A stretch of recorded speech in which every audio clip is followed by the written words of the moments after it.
In today's episode, I'm handing over to my very talented husband Matt, who is going to show you how he created this miniature still life painting. So Matt, it's over to you. Okay, so Julie's asked me to do her little still life, and this is 40mm by 40mm is the size she's asked for, which is 1.5 inches square. I'm actually cut this from my A4 watercolour pad. This is one thing they're available on places like Amazon. Paints I'll be using are just standard acrylics, various colours. Haven't decided which colours I'm going to be using yet. Julie's got a bit of a colour scheme going. I think she wants some yellow roses and some fruit and things like that in there, so we'll get to that later, the colours and things, when we decide what sort of layout we're going to have for the picture. Paintbrushes are various sizes. I think these start at a 4 down to a 1, I think it is. So we'll be using those. Also a nice sharp pencil and an eraser. Got a mixing palette, a little pot of water and a nice cup of tea. So let's get started. So first of all we need to figure out a basic layout. We're just going to divide the actual board into quarters there. So that's going to be our horizon line there, but I think I'll just drop the horizon down probably to about here. Something like that. And I think I'm going to have the roses or flowers on this sort of side here with the vase. So it's just roughing a quick vase. Hope you can see this on camera. Something like that. Just a standard looking vase. Maybe a bowl of fruit. Sort of here.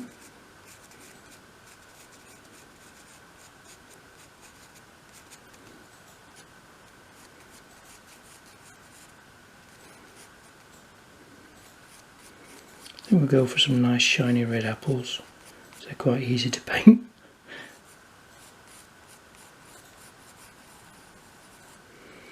Do one there as well. Something like that. And I think I'll put another apple there, as if it's just rolled out of the actual bowl.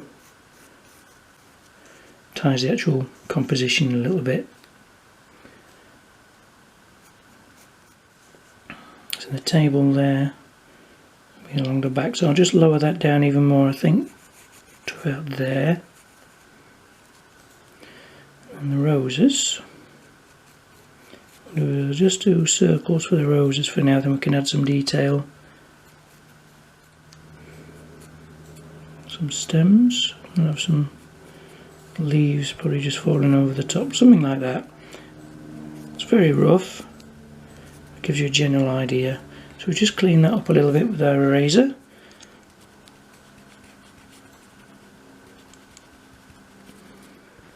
So here's a basic composition. Background will probably do a nice sort of cream faded background to match in with the colour scheme of Julie's pine furniture. And probably something like a light cream tabletop.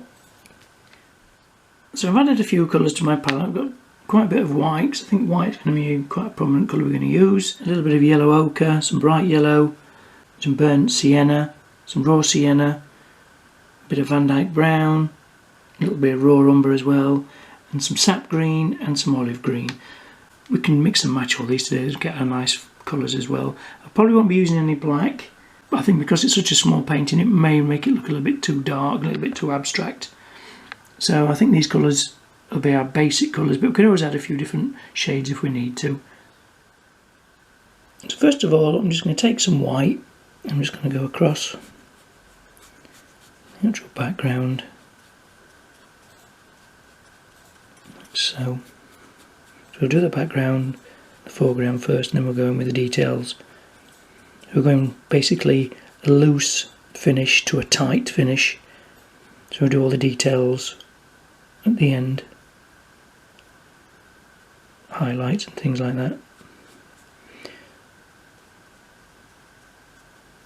So So basically that's just a bit of white, and then I'm going to add a little bit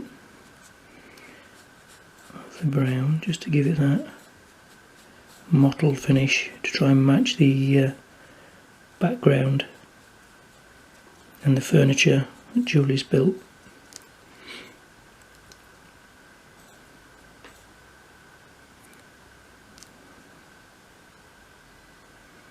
A bit of shading towards the bottom, towards the horizon, which really isn't a horizon, or a tabletop. Just blend that in. I want to keep it quite rough, quite loose. Maybe darker in the corners, and a little bit of perspective and a little detail. Gently blend that in. And now I'm going to try and do tabletop. So I'm going to go a little tiny bit darker. Just along the back there, just a little line. Like so. Stuff up. Clean that off. Then we're going to go a little bit of white. And we're going to blend that white down into the dark brown.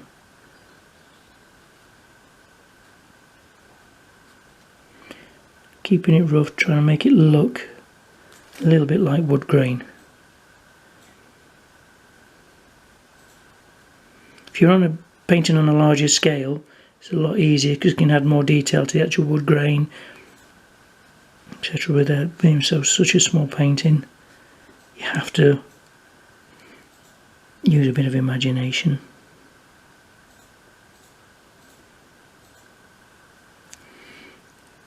We'll come in and do the shadows around the vase and the bowl and the fruit later. Blend that down a little bit more. The beauty of these acrylics is they dry so quick, you can actually go over after about 10 minutes or so if you didn't like something and just repaint it.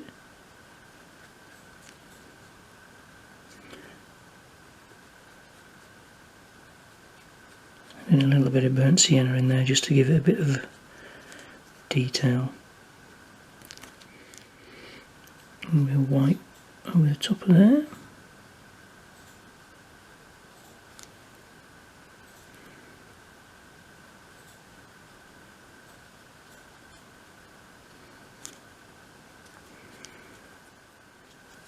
I'm just going to add a little bit more detail into this background here. Looks a bit wishy-washy.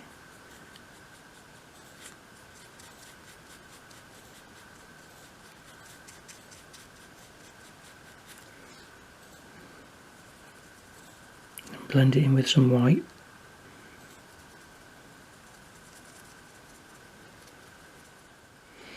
So it's basically the background done. Okay, so I've just moved the camera angle just so you can actually get a better view of what actually I'm doing. It's going to be a little bit more tricky to actually paint around the camera, but it just gives you a better view of the actual process. Again, I'm just going over with white, toning these dark colours in a little bit, just to blend it in. So we'll be adding more detail to the shadow of the vase and the fruit, etc. later.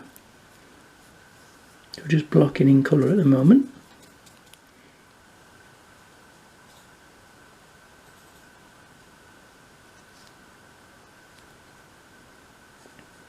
Doing it in a swirly pattern.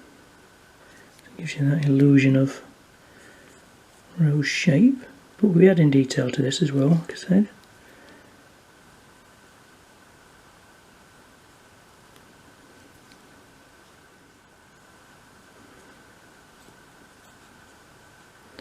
Something like that. 6 yellow roses. Now the apple. What I'm going to do with the apple, I know it sounds strange, but I'm going to go in on the apples. I'm going to go in with orange first.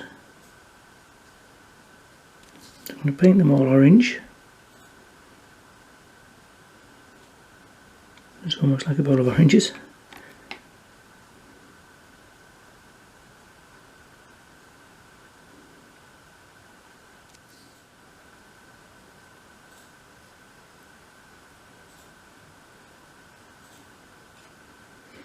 Like that.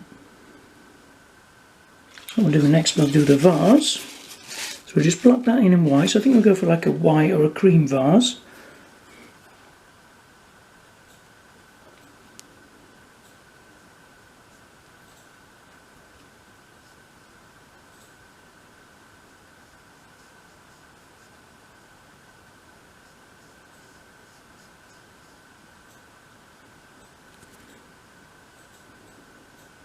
So I want the light coming from this angle here, so the light side of the vase will be there,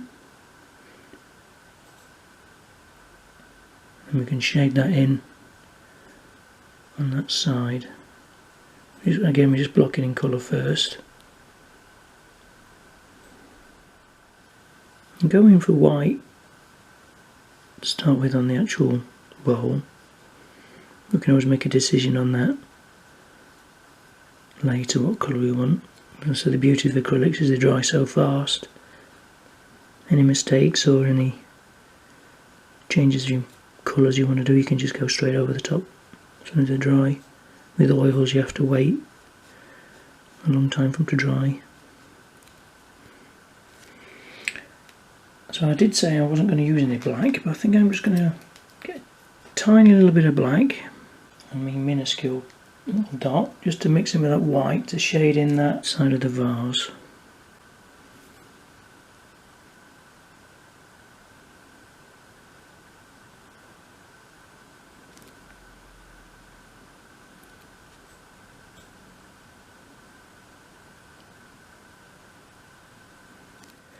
Do a little bit of the dark along the bottom of the vase there, just as that little bit of shade.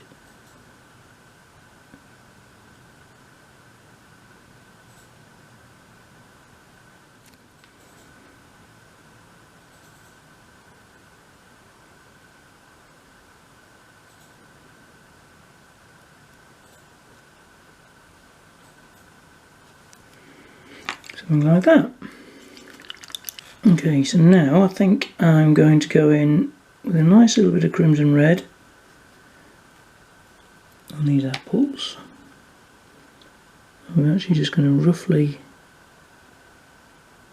add a little bit of detail of the colour. One underneath is going to be darker. You want to sort of do it in curves if you can, to try and define the actual shape of the apple.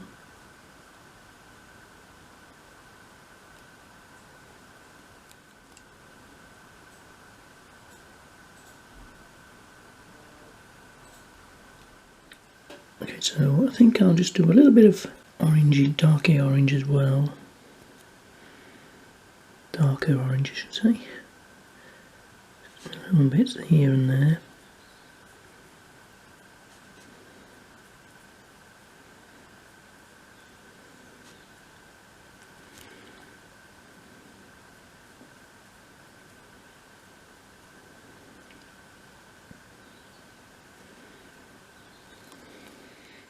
And then a tiny bit of the dark brown.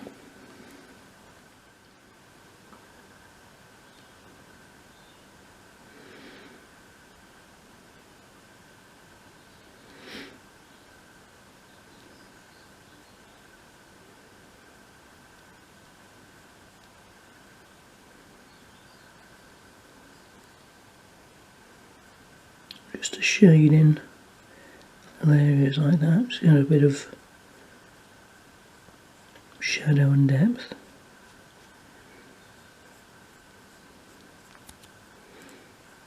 I've hardly got any paint at all on the paintbrush.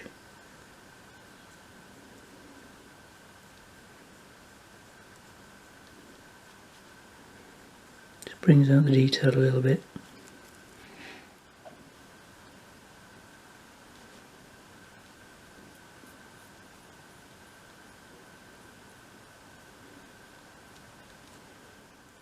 Again, a little bit of shading to the vase. Remember, our light is coming from this angle here, so this area will be in shade, and you have a shadow just there.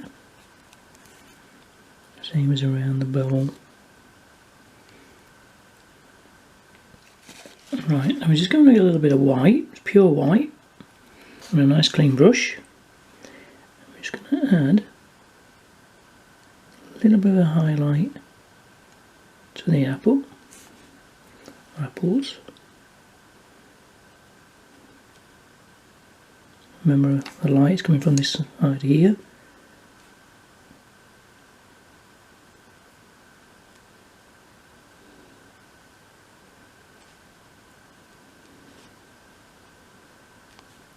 Like that. Put a little bit more white down the side of the vase. So now we'll have a look at the roses. Still going to make a decision on the colour of the actual bowl yet. Okay, so now we'll get back on with the roses, I think. So I'm just going to add a little bit of orange yellow to a bit of yellow, just to give myself a little bit of a slightly different yellow. We just want to do in sections, in almost like half moon crescent shapes. I'll go on with the darker colour as well, and that'll just give it that extra depth.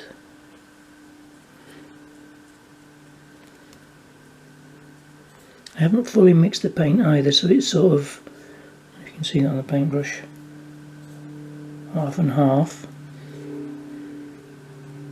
Gives it that sort of, as if there's more paintbrush lines than there is. Rinse that out. Now we're going to go for a slightly darker colour. So a little bit of full orange to it, I think. A bit more yellow. These are just going to be the very small shadows in the roses. Very fine, small lines.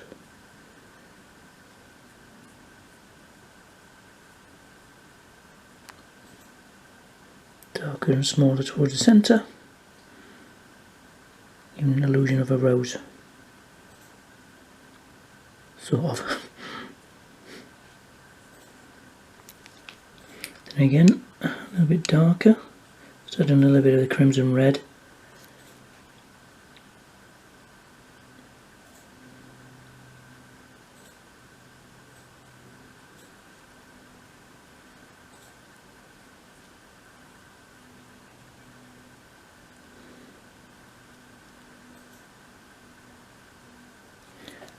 Like that. Now what I want to do is go a little bit behind with a little bit of green. Just give the illusion of leaves. This will also give it a little bit of definition between the actual flowers as well.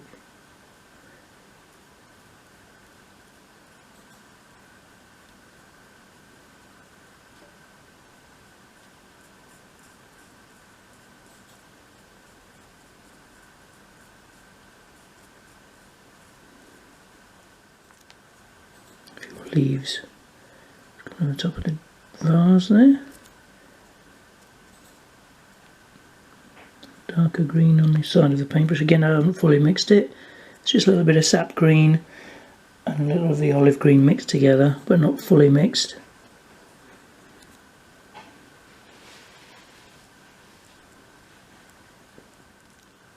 A little bit darker still, just underneath there. Gives it a little bit of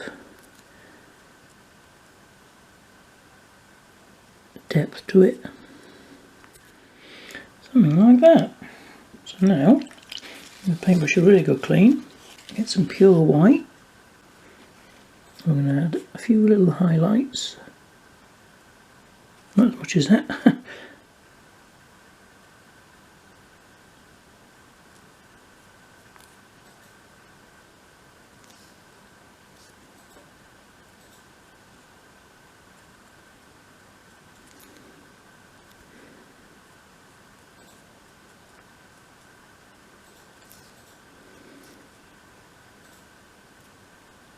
Again, remembering, like I said, the light's coming from this angle.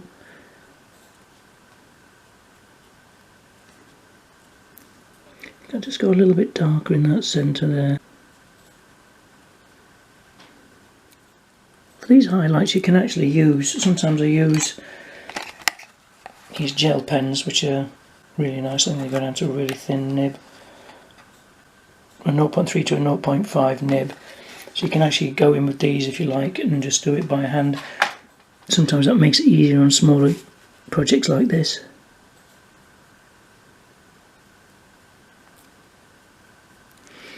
Okay, so I think I'm going to do this bowl in a yellow to sort of contrast with the flowers.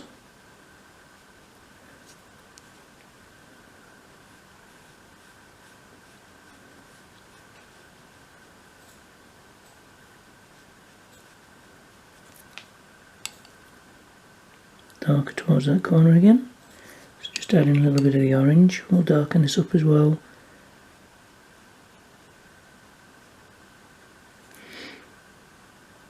A bit of burnt sienna, I think. Make it look like almost like an earthenware pot. A bit of white on the edge there.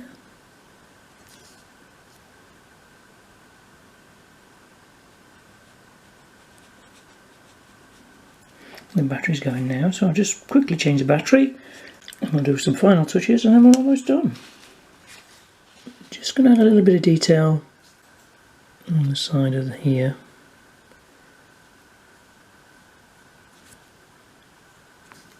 Just with a little bit of sienna, I think it is.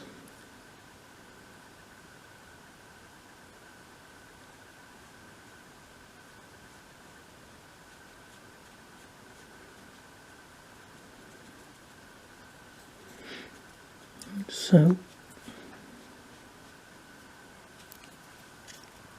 again, the light is coming from the right hand side, so I'll do a little highlight there, blending that in. I'll do a little white lip, I think, the bowl. Just a little bit of a very dry brushing white, just to blend some of these areas in.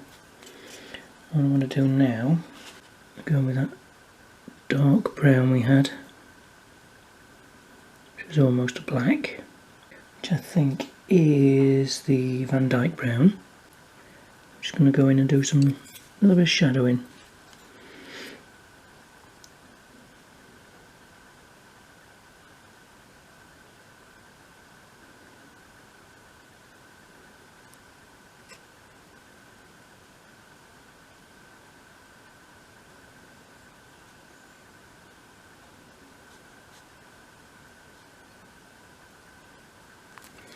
Shadow behind the back of the bowl.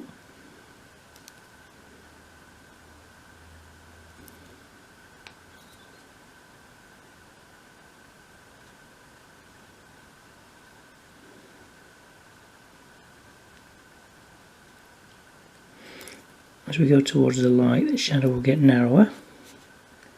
So we narrow here and wider.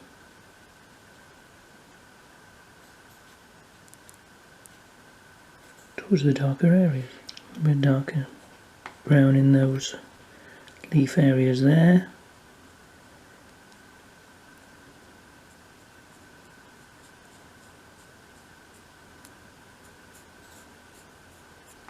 Little bristles and leaves coming outside, just indications of them. Don't go mad with it, otherwise it'll look too busy.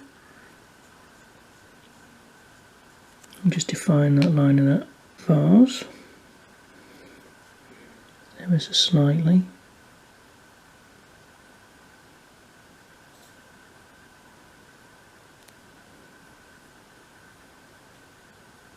Around the back of the apple.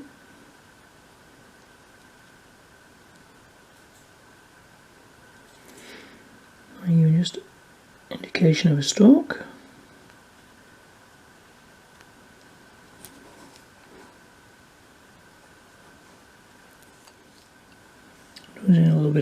now just to blend in this bottom area here, a little bit of the burnt sienna.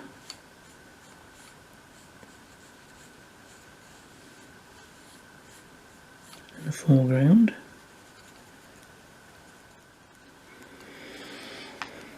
There we go, and I think that is about done. So I'm Julie's happy with it. Thank you, Matt. I absolutely love it. It's just what I had in mind for the kitchen room box. Now, before I actually put this into place, I want to build a frame for it. So I've started by gluing the paint in to a piece of 0.8mm sheet wood, and then using 1.5mm sheet wood, I've cut some 3mm strips, 1/8 of an inch wide, and I used my cutting mat to create mitre joins at each corner there. And now I'm going to glue that around the backed painting. I'm just sort of lining it up to see if I need to make any adjustments to the mitres. Oh, I think that looks pretty good. So I'm going to glue those into place.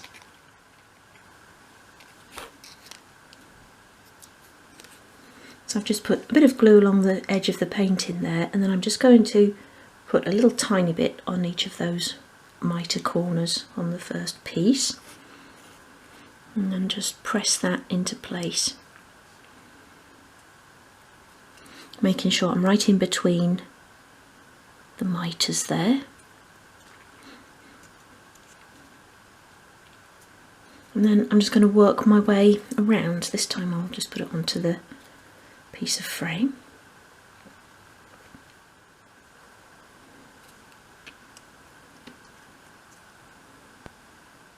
Final piece at the bottom there, and I'm just giving it all a press together. And then what I'm going to do is turn that over and apply masking tape to the back to cover all of those joins. Do it like that, and then I'll trim that excess off in a moment.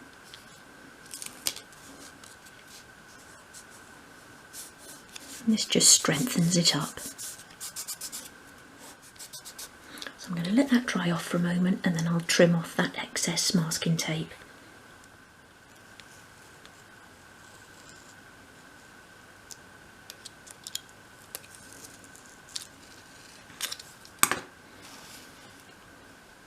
And our painting is now ready to hang.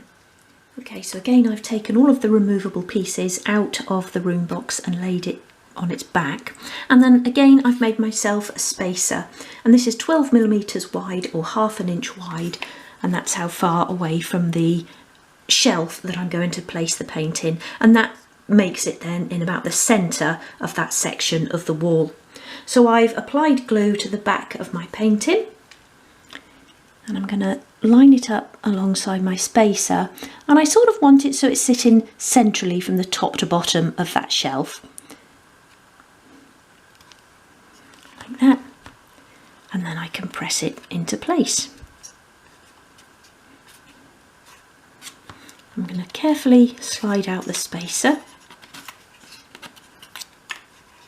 and then give that another press. I'll leave that laid down until that has dried into place. And there is the painting in place, and I absolutely love how that looks. So thank you again to Matt for doing that for me. And if you'd like Matt to do a little painting for you, just drop me an email and I'll pop the email address below, and I can pass your message on to him. Now, Matt does actually have his own YouTube channel. He doesn't do miniature paintings on there, but he does do a lot of restoration work, and he has a series called Shed Life in which he refurbishes old tools and oil cans and things like that. So if that's the sort of thing you're interested in, then please do pop over and subscribe to his channel, and I'll also pop a link to that below. Now, in the next and final episode of this series, I'm going to be dressing the room box, so I do hope you'll join me for that. So until then, take care. Bye.